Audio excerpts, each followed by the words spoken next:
Hello, everyone, and welcome to another special conversation that we're having for the 100 Women to Watch campaign. Now, this one, we're touching on a slightly different aspect of, all of this talk that we've been doing, like about business and about strategy, and about each other, right?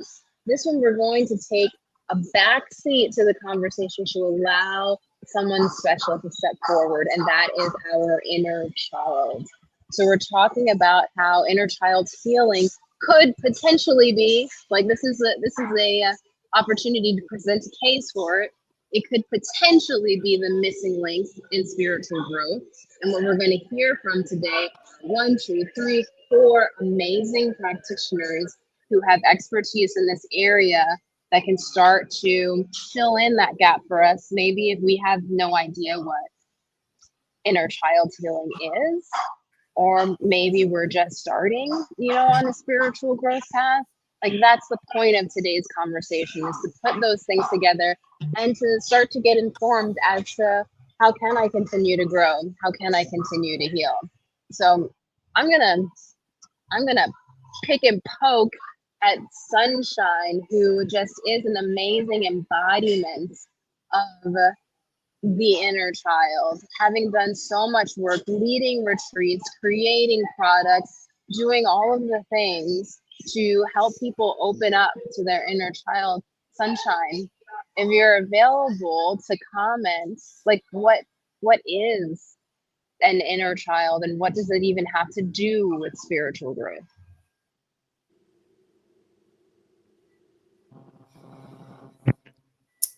So I believe I am the inner child. I believe my inner child is my inner healer, my soul, the awakened child. I believe that she is divine love and that, again, she is my healer. I have done so much work on my own with healing myself. And she is my guru. She is my biggest teacher. She is my other half. She is the love of my life. And we nourish and inspire each other every single day. We have witnessed and experienced many, many forms of abuse and neglect and addictions and hardships, and we have embraced every single one of them and loved them for they were our biggest teachers, and they were our biggest lessons and our biggest experiences to allow us to learn from all of them and be grateful for all of them in order for us to heal, one, and in order for us to take our power back, because it was never theirs in the first place.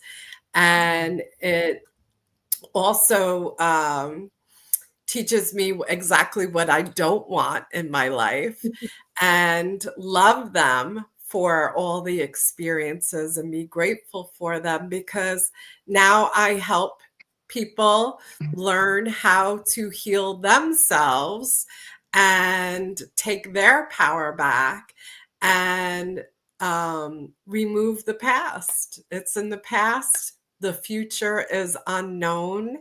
It's not even promised. And all we have is right here, right now. And at this moment, my little girl is safe. And then the next moment, my little girl is safe. And we are standing in our truth and our authenticity every single moment of the day. We are not what people have projected onto us. We are divine love.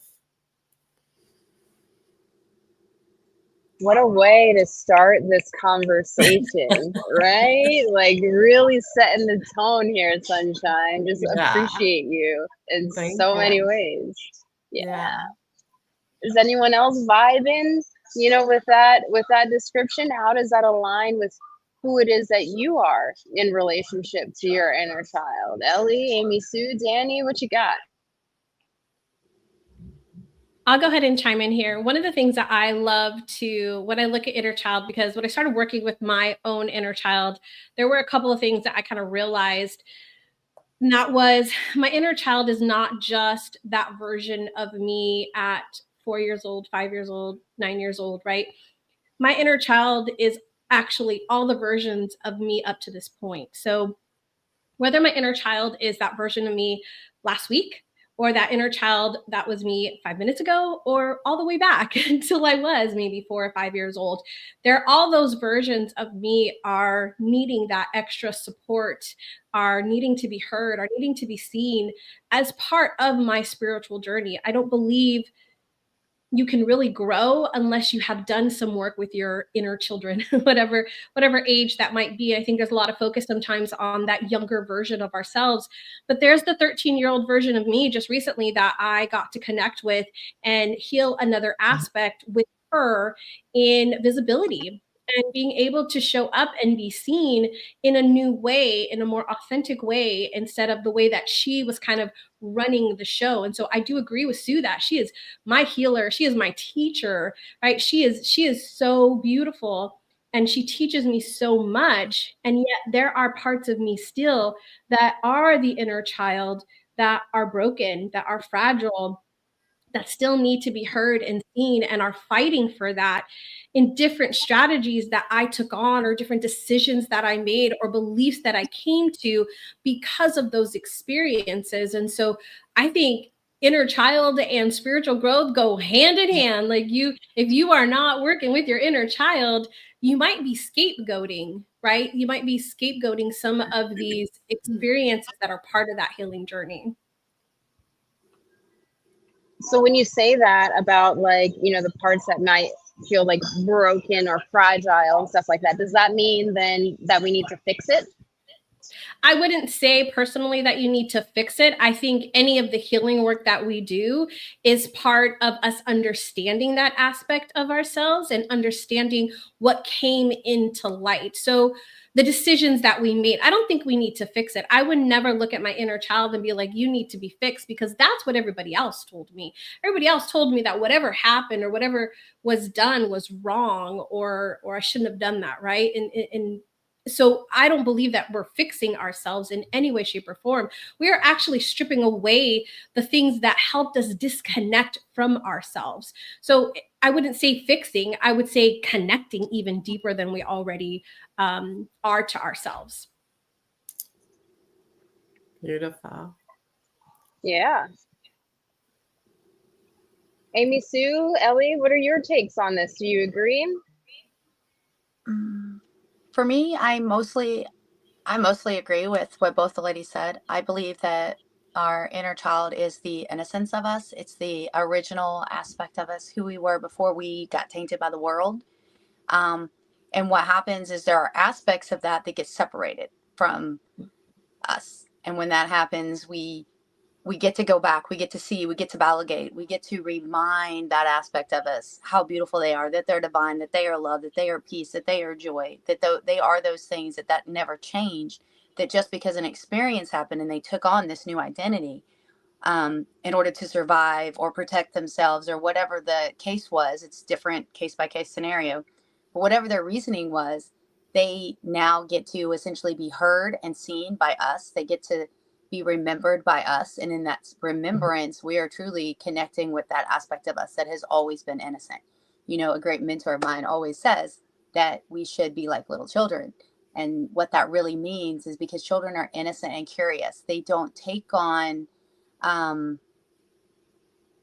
views of everyone else, right? Like, when you're really in the beginning, that's what you are. But you get told so many things, or things happen, and you don't know how to navigate in this world because you've been so babies are self-absorbed. Like, when we come into the world, we are very centralized inward. And as we are becoming outward, as we're blossoming into the world, we don't know what to do. It's new. And there's all these things that are told to us and all these experiences that we have. And we kind of forget to stay inward, to stay true to ourselves. And that's what happens. And as time goes on, we get to go back and we get to reclaim that part of us. And in reclaiming that, we get to have the truth that we always were. And I also agree that it's not about fixing, it's about removing the blocks to the truth of what you always were. You've always been love. You've always been divine. You've always been truth. You've always been joy. You've always been power. Those things don't change just because you take on a different identity from some moment that happened or something that you were told by someone who's supposed to know more than you. You get to undo that. And in that, and really, it's just about laying it down. Oh, that wasn't true. You mean I don't have to carry that anymore? I can have the freedom that I've always been. And there's this truth that emerges. There's this joy, this eternal spring of love that just kind of naturally bubbles up when you're willing to look with curiosity and release those things that were never true to begin with. I'm so curious because you're bringing up some really great points here about like how we kind of get mixed up, like, oh, I thought this was mine, so I picked it up again. But like, how does that even happen if we have this capacity to really experience ourselves with, this lens of innocence, which is what essentially, this inner child that sounds like you're describing, right? Then how does it get mixed up with all of the extra stuff in the world? And how do we take on that so that way we can kind of generate some awareness and let it go again? I would say when we're born, we only know ourselves. And when you open up, then you have to learn how to navigate with others. And it's in that learning how to navigate process that you lose touch with your reality. Because then you're told you have parents that you basically, I can't survive without them, right? Like I literally cannot survive without them. And so if they tell me something that goes against what is true to my nature, in order to survive, I am going to have to disassociate from the truth that I know. I will have to turn away from that and I will have to take on what they tell me, because if I don't, I cannot survive. There becomes survival mechanism kicks in, right? It's protective, it's the ego, whatever you want to call it. I have to live. And these parents or other adult figures in my life, they're essentially the ones that are taking care of me. I cannot take care of myself at that point in time. So if they tell me that I'm stupid, but I don't really think I'm stupid, but they're telling me that I'm stupid, I'm going to have to agree with them. Because if I don't agree with them, which means I have to deny my truth, I have to deny myself, I have to turn away from myself, right? And every time I turn away from myself, I'm losing touch with myself. And it doesn't take very long till you don't remember who you are anymore. And if something really tragic happens to you, like oftentimes can happen in a childhood, then there's disassociation. I will disassociate from it.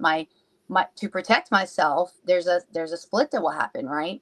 Sometimes I'll lose the memory. There's lots of lost memories that can happen. You'll actually lose the memory. You no longer even know what happened. You can go into an experience and be horrifically abused and walk out the door and you no longer even remember what just happened to you.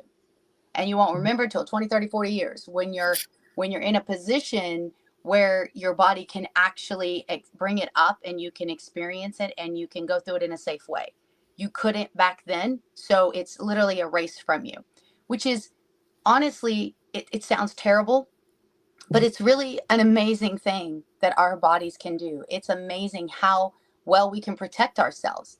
And there's a time when that is necessary.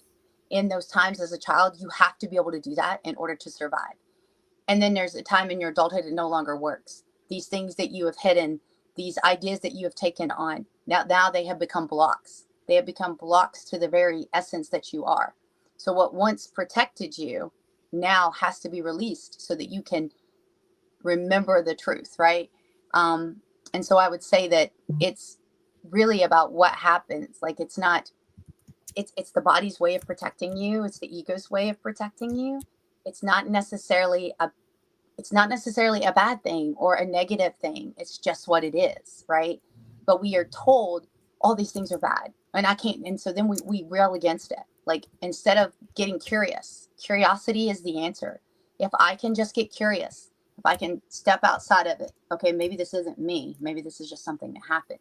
And what did I think about that? And what did I tell myself about that? And what have I made that mean about me? And what have I made that mean about other people?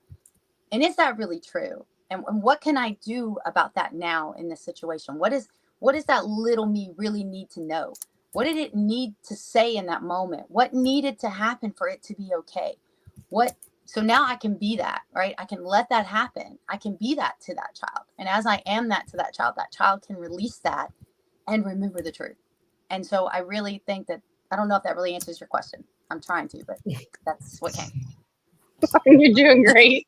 You're doing such a great job. It's bringing up more questions, right? And I think that's the point of this conversation. If we can kind of like get, at least like a little like hook into a connection, with this thing that we're talking about called an inner child, maybe that child has questions. Like there's a whole lot, that can be inspired by this conversation. Oh, yeah. So I really thank you, Amy Sue, for what you shared. Sunshine, you got something? Well, just what Amy Sue said, there are conditions, there's generations of conditions of what they were taught, and then they're teaching us. And then, like she said, we were born completely innocent, every single one of us, even our abusers, and they were taught how to abuse people. So they were born divine love too. And we have to remember that and love them for where they're at too. But it's all conditions. It's all conditions and generational stuff. But when you clear that and when you put all that down and go back to yourself, go back to your true essence, your innocence, that's when you rebuild from your foundation up with all of your versions of yourself back to your truth and standing in your authenticity. Yeah. I'm ready to hear what Ellie has to say. What does she have to say? Yeah, so very similarly, I mean, along the lines with what you all are saying, I think the inner child is this crystallized version of ourselves that it's still living inside of us. Yeah. And so for me, the inner child, I do give her an age, so it goes up to 12, and then, it just helps me understand better. And then I have my inner teenager, and then I have my inner young adult. And so, but that version of myself, that is the inner child, was the purest version of myself in the beginning. And so it's born with, just being love and divinity in its essence. But then we go through all these challenges, we start learning different things. We start getting limitations downloaded into us. We start getting blockages in our emotional system. And then we receive these wounds, mostly from our parents, but really everybody around us. Mm-hmm. And so now we have, along with everything else that we learned, so that we can survive in this life, now we have a set of challenges that we have to conquer in order to get to where we really want to go in this life. And so I feel like otherwise it wouldn't be a contrast. Like we are in this dimension experiencing this contrast. And so all of these during our childhood has to happen in order for us to have that contrast from the divinity and the unconditional love that we are in our essence. And so as we go on in life and we start learning other things and we start remembering our nature, then we can come back to that essence that we are. Beautiful. Yeah. I mean, we can even look at this from that, what you just said, Ellie, in that space of like, when we're born, as everybody has said, innocent. In my belief system and how I see the world is that we're here for a reason. We're here for our soul to learn something, to gain some insight, to do something, whatever that might be, whatever our soul's journey is. And so from that kind of concept, when we arrive here as that somewhat of a blank slate, right? Somewhat of a blank slate. And there's a lot of remembering that happens throughout our lifetime. And that is our journey. That is our spiritual growth. And so this idea of working with your inner child and connecting back to that nature is so important, because we want to evolve. Our soul came here for a reason. It came here to learn something. And so we go through these experiences in order to receive new information, gain new understanding. And I mean, if you want to get even more into this, a little bit of the karma, right?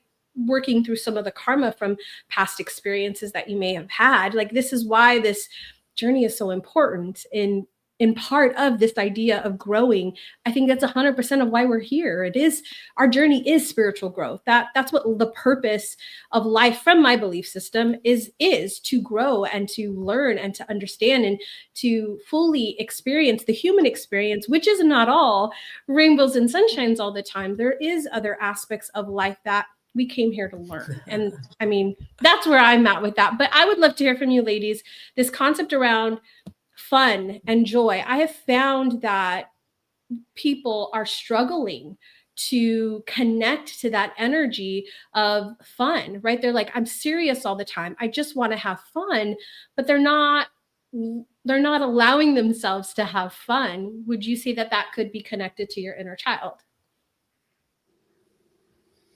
Yeah. That's another guy. Everybody's like, yes. But that's it, you know, our true, you know, go back to that innocent child. They were love, they were fun, they were free, they were joy, they were bliss, you know, and that's huge, huge. And that's the divinity in us, is that we are joy, we are love, we are bliss. And getting back to that moment is nirvana, you know, that's the space. And my license plate says love bliss. Because Kai knows me. Like, I have a van that I painted butterflies and dragonflies and fairies all over. I have them all over my body. You know, I'm a walking billboard of color and bliss, because that's what we're supposed to be doing. We're supposed to be nourishing and inspiring ourselves and allowing that to overflow to each one of us. I make my own clothes. Like, I have, you know, a big heart on my chest, you know, and it's just, you know, I'm a walking child in an adult body. You know, I'm being curious. I went yesterday to a park and they had peacocks, and my friend that's here for a retreat says, well, will they bite us? And I said, I don't know, let's find out. And I put peanuts in my hand and I allowed the peacock to bite my hand. And I was like, yep, they'll bite you, you know, but with no fear. And I giggled about it after, you know, the fact. So that's where we're supposed to be, is in that joy and that bliss. Yeah. Totally.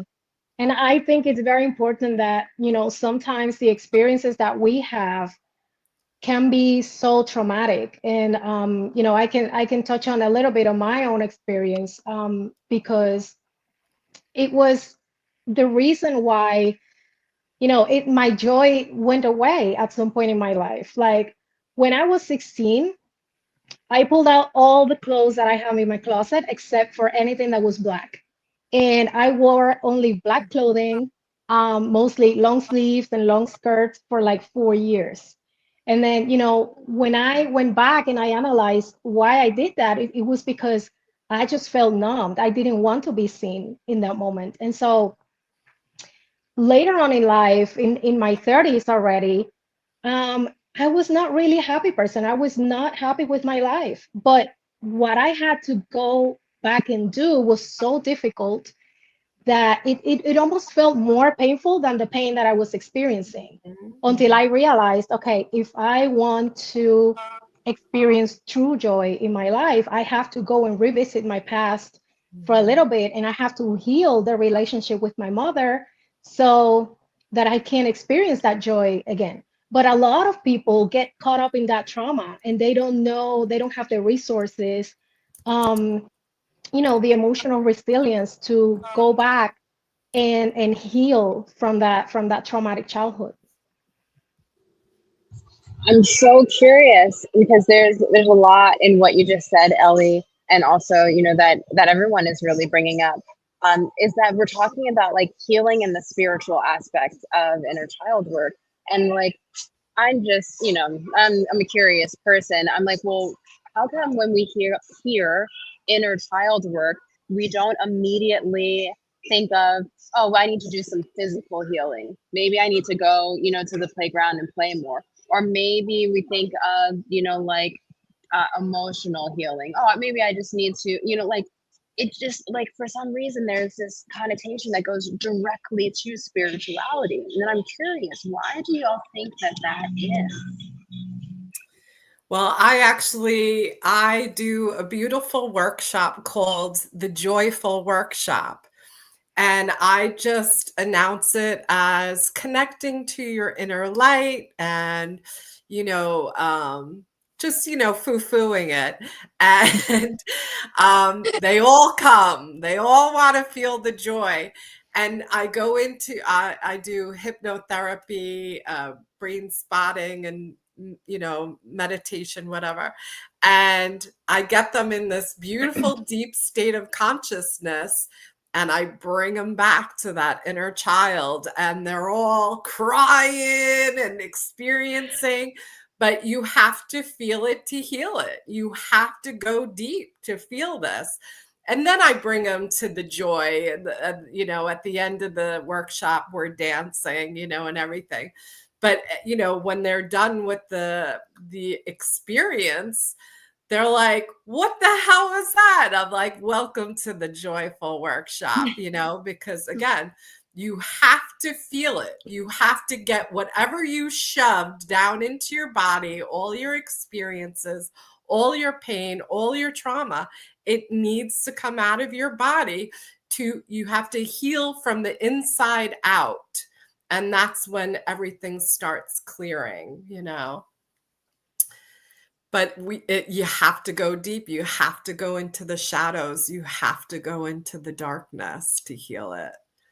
I have some clients that are afraid, that they're going to cry for the next 10 days. And I go, so what? It's 10 days of your life. Get over it. Feel it, heal it, and cry. Don't judge yourself. Allow yourself to cry. Allow yourself to feel it, because it's temporary. Everything is temporary. Our emotions, our feelings, our situations, our relationships, everything is temporary. So if you have to cry for 10 days, cry. Hold yourself, comfort your version of yourself, wherever you are. I call her my inner healer, because that just arranges all areas, all ages, So yeah, feel it, heal it. Yeah, there's a quote out there. I think you all might have seen this on social media. It says something like, as a child, what happened to me was not my fault, but as an adult, it is my responsibility to heal it. Yes. So, and that entails going back into, like she said, your shadows, the darkness, the deep work. Yeah. Well, I also think like what you, go ahead, Amy, go for it. Oh, you can go. You can go, and then I'll go. Okay, I was just going to say, just like what you said, Sunshine, I think is the important part is that you have to go through the experience, right? So a lot of people think when they do this work that they work with their inner child, they're going to get stuck in that place of that darkness or that more low, what do you call low vibrating energy, like whatever that space. They might get stuck there and they don't think they can come out of it. And so the fear is like, I don't want to do this, so I'm just going to keep it shoved away like I have for many years and not hit it. But you hit it right on the nail. It's an experience. It's going in and coming out. And that's what people like all of us here on this panel are here. That's what we do. We help you come out. We help you go through it. We hold you so that you can come out of that. And as you said, I'm 10 days of crying. How many years have you not? Has your poor inner child been afraid to cry or not able to cry? And you're going to give yourself 10 days. I mean, even if it is just 10 days to cry and to hold her and to reparent, right? I hear a lot of people talking about like reparenting the inner child, giving your inner child what she never received when she needed it. So let's go through the experience. It's not as scary, I think, as a lot of people put energy into it. It really is. I'm not going to say it's easy, and I'm not going to say that it's rainbow and sunshines, but what I am going to say, you are going to have a different feeling about it and a different experience with it, which is the whole entire point of it, in my opinion. Mm-hmm. Yeah, it's beautiful. I was just going to add two things. One, I think the reason why people automatically think spirituality when you think of inner child work is because your inner child is that aspect of you. It's the Your truth of soul. you. It's your soul. Yeah, it's your soul. And so like there is a part of you that even if you don't know, you know. Like we don't know what we don't know until we know that we know it. And then it's just, it is the truth. Truth is truth, and it transcends everything. Whether you know it or not, it doesn't change the truth. And so when people hear it, there's this automatic like knowing. It's like, oh, I'm gonna have to go there, right? It's like your ego gets very defensive because it's like, no, I'm gonna die if you go there, right? And so all of your protective mechanisms come up, and then you also have different aspects of you, like the inner protector. Like when you start thinking about going in there and doing that work, it's scary because you don't know. You're about to tap into something that is innocent. There's this insatiable need to protect the innocence that you are, right? I've lost it. I don't want it to go away. I would rather hide it. I would rather protect it. I need to keep it safe. There's all of these feelings that happen that you need to be able to explore before you can even get to the little inner child, right? You've got to deal with that little protector. There's other aspects of you that you're going to have to face sometimes. It's like a journey to get to the child. Sometimes the child's just not automatically there. Like, oh, hey, how are you? I've been waiting. Sometimes the child is hidden in a cave somewhere. Yeah. You know, sometimes they don't trust you because you abandoned yourself. You abandoned them. There's a lot of processes that need to happen, which is why it's so important. The ability to be able to go in there safely, right? So like I always say, you got to find somebody that you really trust. Like this isn't work. I mean, you could do it on your own, but I don't recommend that you do that kind of work on your own. I really recommend that you have someone that you can really trust, that can hold that space with you, that can be there with you, that can be that second witness, that can be that validation, that can lead you and guide you so that you are able to just really focus on that work at hand so that you can ask those questions. Because when you get in there, all your mechanisms are going to come at you. And when you have somebody else that can help you kind of go through that and navigate through that, then it helps you to be able to get back to that place, back to that center, to focus, to know what to say, to know what to do with your little child. Like, and your child is going to act like you. You know, when you get in there, if you were a child that just followed the rules, then your child's going to be pretty easy. If you ran away, your child's going to be a runner. If you were combative and argued all the time, then your child is going to do that because it's you. You know, they're not these different beings. They're you, and they're going to act like you. And so how you are is how they're going to be, you know? And I think the most important thing is permission. So many times we have shut this part away so long that it's scary, and sometimes we just have to give ourselves permission. What if I just looked? What if I just took a peek, right? I don't have to stay there. I don't have to do anything. But what if I just got a little curious about it and I just was willing to take a peek at that? What if I wanted to just make a little contact with my child, you know? What if I wanted to say, hey, how are you? How you doing down there? You know, just anything so that I can start to build that relationship with that child, because your child really is you, and it's a part of you that you have hidden from or ran from or protected or all of the above. It's different with each person. That's what you find out when you go in there. They'll tell you. They are very vocal. They will tell you why they're upset with you, what you've done, what they need. You know, they want to heal. They want to be whole. They want to be kids again. They've been stuck in this place, and they couldn't be innocent, and they couldn't be that child. They couldn't play tea anymore. They couldn't, you know, a lot of times when you do this kind of work, what you find in the end is all of a sudden you're going to want to start doing things. Like I tell people, you got inner child cravings. You know, the food that you liked when you was a kid, the sweets you liked, the drinks you like, you might have a craving just like when you're pregnant. You need to go and honor that, because that's that little child in you saying, hey, you said you were for me. I want some lemon heads. You know, I need to go get the lemon heads and eat the lemon heads, because that's what that person inside of me is wanting now. That's what my inner child is calling for. I want to go do tea party. I need to go get some little tea set and sit down and do some tea parties with my little teddy bears, because that's what that part of me is calling. It didn't get to do it anymore, and it's wanting me to live like that again. I need to be like a child again. And when I do that, and when I'm willing to let my child do that, then the adult in me, guess what happens? The adult in me all of a sudden isn't scared anymore. The adult in me all of a sudden is like, hey, you know what?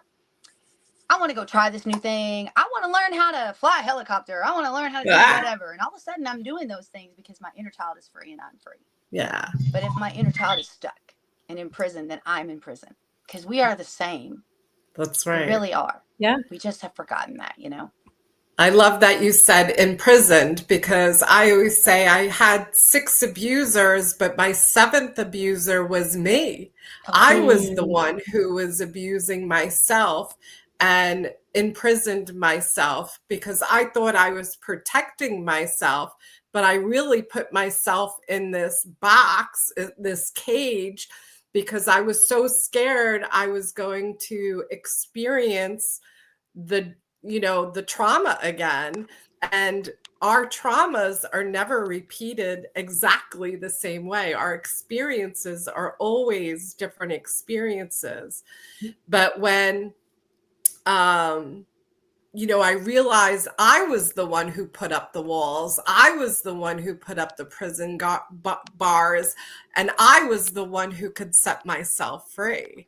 So that's where the turning point came, was like, oh, I was the abuser. Now I am my healer. I am my own healer, and I can set myself free. It's incredible what a powerful reframe and some healing will do, right? Yeah. We've got, to your point, Sunshine, we've got a question here. Teresa says, hello, everyone. I'm relating to all of what you're bringing to the table. However, my question is, after we have gone through the inner child healing, but the past traumas and the PTSDs still hide in the background, we can get triggered into a low vibrational state that can be difficult to come out of. Not all of us have support systems around us. So what is your advice or tools that you can use to come out of inner child triggers? And Teresa notes, yes, I've gone through deep healing and have authored 2 books on the topic. So what can we offer to Teresa and anyone who's maybe in a similar situation, about how can we, pretty much support ourselves? Well, usually if you're triggered, you have not healed that part of you. When you start to feel defensive and you start to feel the pain, you have more layers and there's always layers to heal. And instead of reacting to that trigger, stop, pause, and ask your little light, ask your little soul, what does she need right here, right now, in this moment? What is this person showing you? What is this trigger? What is the lesson that you need to learn? What do I need to heal in this moment? And pausing and going within and asking yourself what you need is huge. And instead of reacting in withdrawal, instead of acting in anger and in defense, pause and ask yourself what you need and go in love. Go in love. React with love, period. That is your little girl telling you, that is your body telling you that you need to heal something and you need to change your reaction. Instead of reacting with fear, react with love. And that's one of the biggest tools that I will share. Anybody else? I'd like to share. Can I share a personal story? Yeah. Okay. So, because I feel like if people know a little bit about what I went through, then they can understand, how I formulated my opinion. So, I was abused as a child, physically abused. My mom abused me all my life. Half of my life. So I'm 43 now. And So my mom used to beat me up when I was little, and it was really tough, for a child, especially when I was throughout the investigations that I have done with some of my family members. Some people say that these started when I was 2 years old. So as a 2 year old, I was already, receiving this physical pain, and there's a lot involved in here because I never want people to think the worst about my mom. My mom was mentally ill, and she just did not have the mental resources. She did not have the emotional resources, and she was also perpetuating patterns, that she had learned. And so, but it was my story and it traumatized me. And when I was older, I was experiencing all the consequences from this abuse, from rejection, unworthiness, low self-esteem. I mean, you name it. And so at some point, like I mentioned earlier, I said, I have to heal from this if I want my life to move forward, because I had big dreams. I wanted different outcomes in my life, but for some reason, no matter how I tried to manipulate the circumstances, nothing was changing because I was holding on to all that pain. I was holding on to all that resentment, and I needed to go back and revisit that. And so I started doing, the inner work, and I went really deep into it. And like the lady in the comments mentioned, even after doing the inner work, I was still experiencing, and this is a question that I had for myself just as recent as a year ago. Why do I still see the effects, of that abuse in my life when I not only went and healed from that, but I transformed that story into a beautiful story. So my mom and I, for the last 7 years that she lived, we had a beautiful relationship, and we are three siblings, and I watched her die. I watched her take her last breath, holding her hand. So I think that not only, it had a beautiful ending, but in my personal life, like sometimes I experience reactions. I see those patterns coming up, and I had to revisit this for myself. And so this is a very simple example that we have all seen. But you see this paper over here, and this paper is flawless right now. But if I go and do this, and then I try to bring it back to the form, even if I say, I'm sorry, even if I try, it will never come back to the previous state. And so the thing that answered that for me was I had to do some work in my nervous system because my nervous system had been shattered from that abuse. And even when I went back, like I said, and healed all of that, and built a beautiful relationship with my mom, there were scars in my nervous system. So I had to go and do that was a separate, assignment for myself. And so when I did that, then I saw more improvement. But like Sunshine said, there's always going to be layers, and you don't know when they're going to come up. Maybe when I'm 65 one day, something will trigger me and show me again, oh, you didn't, so there's always going to be layers. But when I understood that, and when I did the work for myself to heal my nervous system, I really had a breakthrough. So that's something that I would truly, truly recommend, especially with people with deep trauma. Do some work on your nervous system. I love it. I would say, Teresa, first off, thank you so much for the work that you're doing, because authoring 2 books on the subject means you're doing the deeper work as well.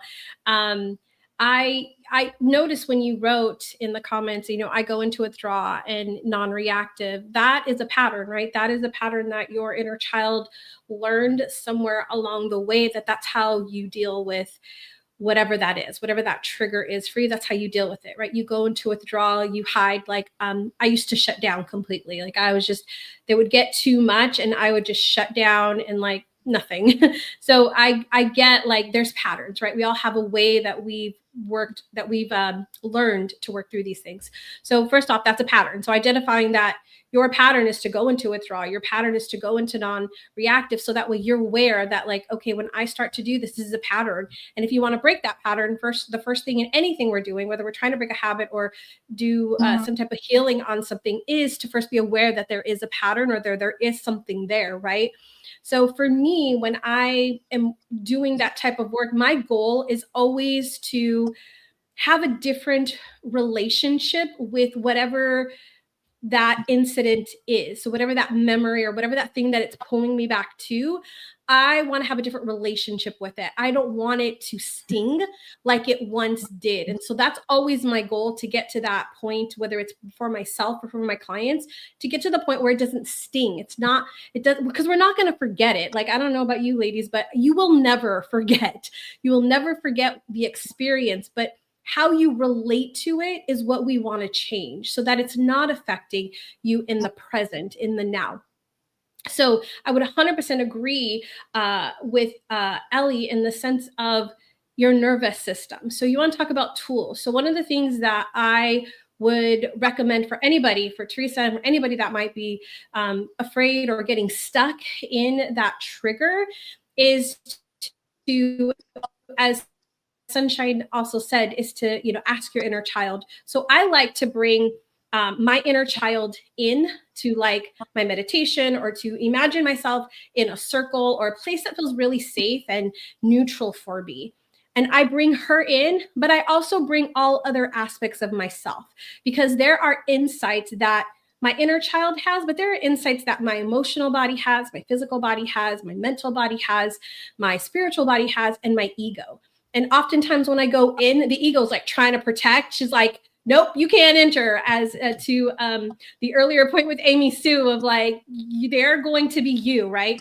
And so oftentimes, like, when I bring everybody in, everybody has a little bit of a different perspective on what we've just experienced, on what just happened. And so just sitting in that space and asking each one for their perspective on what they see or what they experience from those different aspects really helps me get a bigger understanding of what is happening. So that simple little thing of just looking at it from all of their perspectives. The second thing I would say is breath work.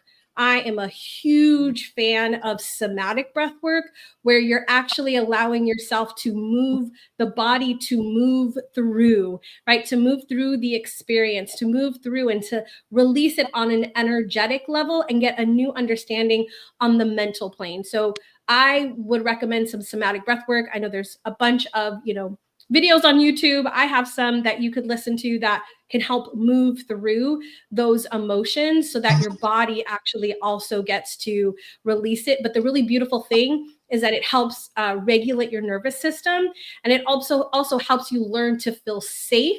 So when you've been in this triggered space, and then you teach your body it's okay to be in the triggered space, and I know how to calm myself down. That's what somatic breath work is all about. And I know there's tons of different kinds out there, but the goal of it is to allow your body to express what it needs to express, and then teach it to regulate and to be in a calm state. So you're not only allowing yourself to move through this experience, but you're also teaching your body that it's okay and that it's safe. That's incredible tools that you've all shared. So thank you so much. And as we wrap up, I'm going to ask one last question, because, like, I like to put all of this kind of like into practice, so that we can feel it. So if there is one thing that you would say to your inner child in this moment right now, and feel free to give whatever context you would like to, can you let us know what that is, and also where it is that we can find you if we want to reach out to you for support?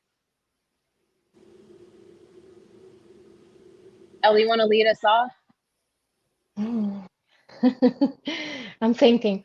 Well, one of the exercises that I do is very powerful, and I think there's a lot to get out of that to share with other people. When I know that I'm experiencing something that's rooted in one of the childhood wounds, I go into these visual exercises, mental exercise and I go back to the scenario that I remember. And so understanding, that the concept of time, it's really just a chronological illusion just for this dimension, then I understand that when I visit that version of myself, when I was 6 or when I was 5, I was already there with her.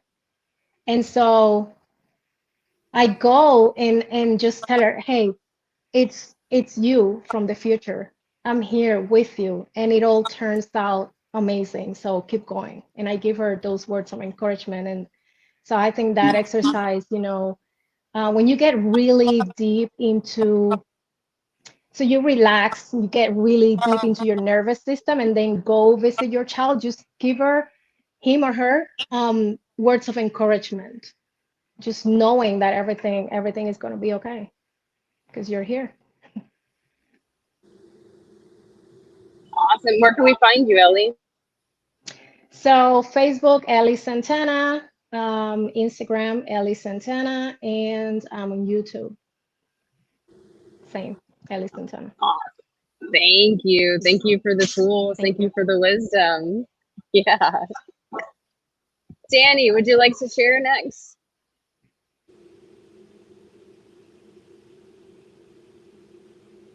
Oh, you're muted. You're muted. I'm muted to be quiet. So there we go. I'm going to use my voice now. So one of my favorite questions to ask my inner child is, what do you want to do today? What do you want to do today? And that is sometimes, I think Sunshine, you said it earlier, she wants to go get an ice cream, or she wants to go play on the swings, or she wants to take our pug Jake for a walk, right? She wants to color. I'm doing a craft day just for my inner child, that I'm inviting all my friends over to do some crafts. That is totally for my inner child. She's the one that was like, I want a craft day. And I'm like, should we invite friends? And she's like, yes. That is my favorite question to get up in the morning and ask, inner child, what do you want to do today?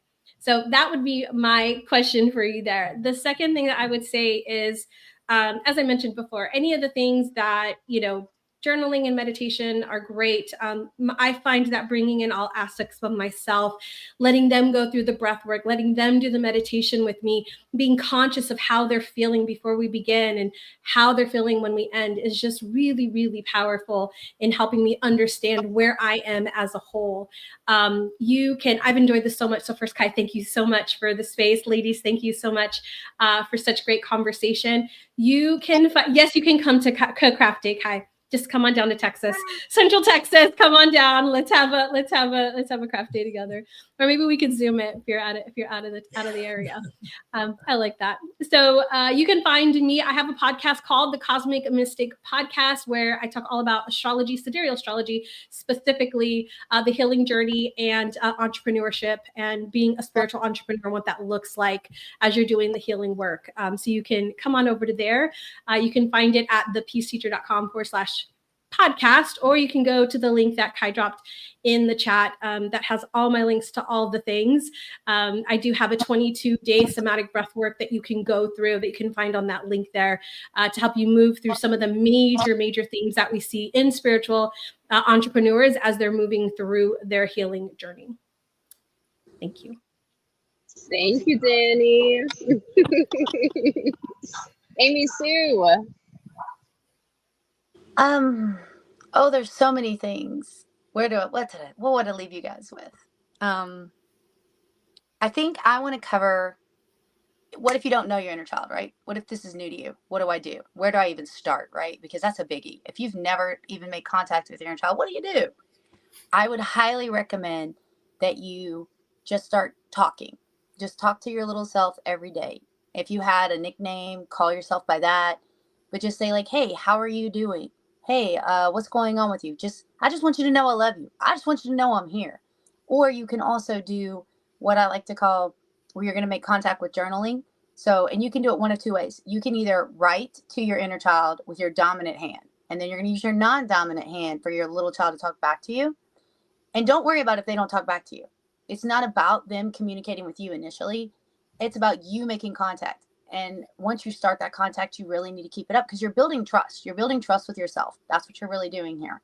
You can also use crayon and pencil, or crayon and pen. You can do it any way you want, but make contact with your child. And then once you start that contact, keep that up. And eventually, your little child's going to start talking back. You'll start writing, or you'll start hearing. You'll start getting ideas. Things will come. So that's what I would leave you with if you haven't ever had contact with your child. That's where you start. That's what I would do. And you can reach me at Amy Sue on Facebook. I dropped my Linktree link in my name tag there. If you want to reach me on there, that's where like all my stuff is. I've got lots of great stuff with Inner Child coming up. So I look forward to hearing from you guys, talking to you. If you ever have a question, just reach out and ask a question. Where do I start? Hey, I'm doing this and this happened. What do I do? I'd be more than happy to answer. Awesome. Thank you, Amy Sue. All right, Sunshine, you gonna bring us home? Yeah, but I forgot what the question was. All good. All good. What would you say to your inner child in this moment, right? And this is a special moment because it's now. It's not the moment that just passed, right? So what does that conversation look like for you in real time? In real time, it's beautiful. You know, we started the session off. Danny asked, what am I celebrating right now? I'm just celebrating everything. Everything is a celebration, even if it's something that's people don't consider a celebration. Celebrating life, celebrating everything that I have, everything that I am, and letting her know that it's okay to feel all her emotions, all her feelings, all of the sadness, all the madness, all the happiness, the joy, you know, that it's okay to feel. And to, you know, being grateful is so important, and knowing that the past is in the past, the future is not promised, and all we have is this moment. So let's celebrate this moment right here, right now. And you know, just being love. You are love. You know, that's my love language is love at this moment. But yeah, you can find me. I have my little at Sunshine Warrior LLC. That is the name of my business, and that's on all of my platforms. And I put in the comments my website. I do private retreats here in my home, where you go deep, you go fast, and you transmute with love, your own love. And, you know, you are your own inner healer, your own guru. And I just guide and help you figure out how you want to alchemize whatever you need to do. And I do host retreats all over the world too. I have Sedona coming up in Glastonbury, and right here in Florida too. And I do things online. I do private one-on-one sessions. I do group things. So it's all on my website. I think it's in the comments. sunshinesoulhealingarts.com. And, you know, may we all nourish and inspire ourselves and allow it to overflow to everybody else. May we all be happy and free. Yes. Thank you so much, Sunshine. Thank you, everyone. Thank you, Danny. Thank you, Amy Sue. Thank you, Ellie, for just the incredible amount of experience that you've shared here. You know, like someone could have come onto this live stream today, discovered what it means to get in touch with their inner child for the first time, and also made progress with that, and have some exercises, you know, and practices to continue to develop that relationship moving forward. Like what you shared today is extremely valuable, and cannot thank you enough. Also for showing up for the 100 Women to Watch, because this was interesting to watch. Thank you. Thank you for the opportunity. you. Yes, thank you for the opportunity to do this. Absolutely. Thank And yeah, you're welcome. Until we meet again, bye for now, everyone. Thank you so much for supporting the campaign and watching these amazing women, and feel free to get in touch with them if they can support you in any way. All right, take care.